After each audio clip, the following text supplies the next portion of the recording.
Welcome back to my YouTube channel. ಈ ವಿಡಿಯೋದಲ್ಲಿ ನಾನು ಕಾಜು ಪನ್ನೀರ್ ರೆಸಿಪಿ ಮಾಡಿರೋದನ್ನು ತೋರಿಸ್ತಿದ್ದೀನಿ. ಮೊದಲಿಗೆ ಒಂದು ಜಾರ್ ತೊಗೊಂಡು ಅದಕ್ಕೆ ಗೋಡಂಬಿ ಹಾಕ್ಕೊಂಡಿದ್ದೀನಿ, ಹಾಗೆ ಒಂದು ಈರುಳ್ಳಿ ತೊಗೊಂಡಿದ್ದೀನಿ ಮತ್ತು 2 ಟೊಮ್ಯಾಟೋವನ್ನು ಇಲ್ಲಿ ಹಾಕ್ತಾ ಇದ್ದೀನಿ.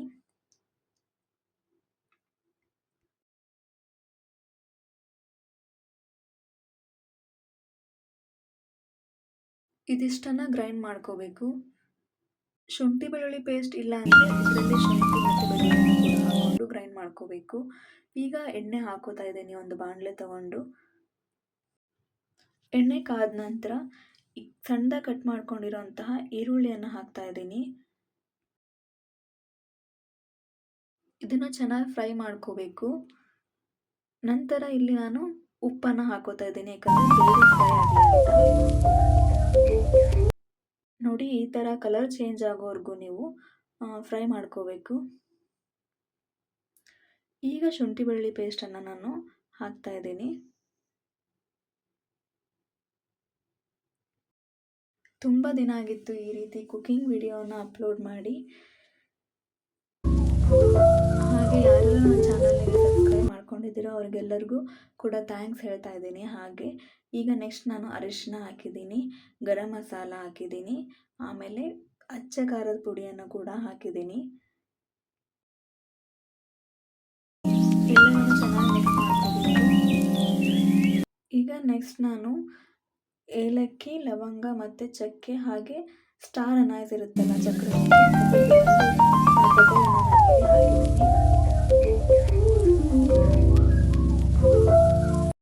ಈಗ ಗ್ರೈಂಡ್ ಮಾಡ್ಕೊಂಡಿರುವಂತಹ ಈ ಮಸಾಲಾನ ನಾನಲ್ಲಿ ಆ್ಯಡ್ ಮಾಡ್ತಾ ಇದ್ದೀನಿ.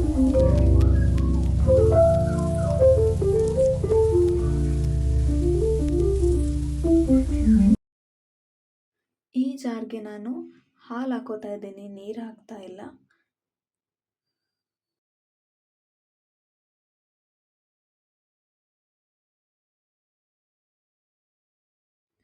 ಇದನ್ನೆಲ್ಲ ಚೆನ್ನಾಗಿ ಮಿಕ್ಸ್ ಮಾಡ್ಕೊಂಡ್ಮೇಲೆ ಸ್ವಲ್ಪ ಹೊತ್ತು ಕುದಿಯೋದಕ್ಕೆ ಬಿಡಬೇಕು, ಅಂದರೆ ಹಸಿ ವಾಸನೆ ಹೋಗೋವರೆಗೂ ಕುದಿಯೋದಕ್ಕೆ ಬಿಡಬೇಕು. ಇಲ್ಲಿ ನಾನು ಇನ್ನೊಂದು ಬಾಣಲೆಯಲ್ಲಿ ತುಪ್ಪ ಹಾಕೋತಾ ಇದ್ದೀನಿ.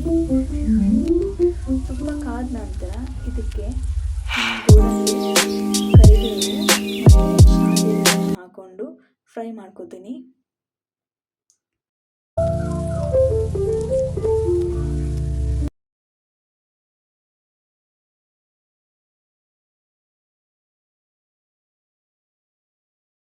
ನೋಡಿ, ಈ ರೀತಿ ಫ್ರೈ ಮಾಡ್ಕೋಬೇಕು. ನೆಕ್ಸ್ಟ್ ಇಲ್ಲಿ ಈ ಮಸಾಲೆ ಎಲ್ಲ ಹಸಿ ವಾಸನೆ ಬಿಟ್ಟ ಮೇಲೆ ನಾವು ಆಗಲೇ ಜಾರಲ್ಲಿ ಹಾಕೊಂಡು ಇಟ್ಕೊಂಡಿರೋಂಥ ಈಗ ಸ್ವಲ್ಪ ನೀರನ್ನು ಕೂಡ ಹಾಕ್ತಾ ಇದ್ದೀನಿ.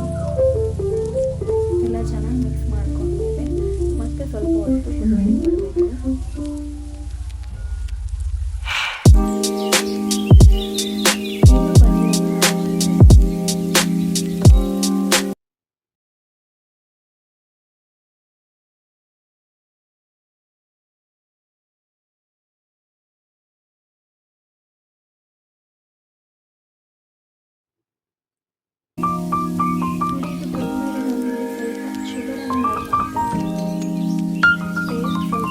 ಚೆನ್ನಾಗಿರುತ್ತೆ ಅಂತ. ಇದು ಆಪ್ಷನಲ್, ನೀವು ಬೇಕಿದ್ರೆ ಆ್ಯಡ್ ಮಾಡ್ಕೋಬೋದು, ಇಲ್ಲಾಂದರೆ ಹಾಗೆ ಬಿಟ್ಟು ನಡೆಯುತ್ತೆ.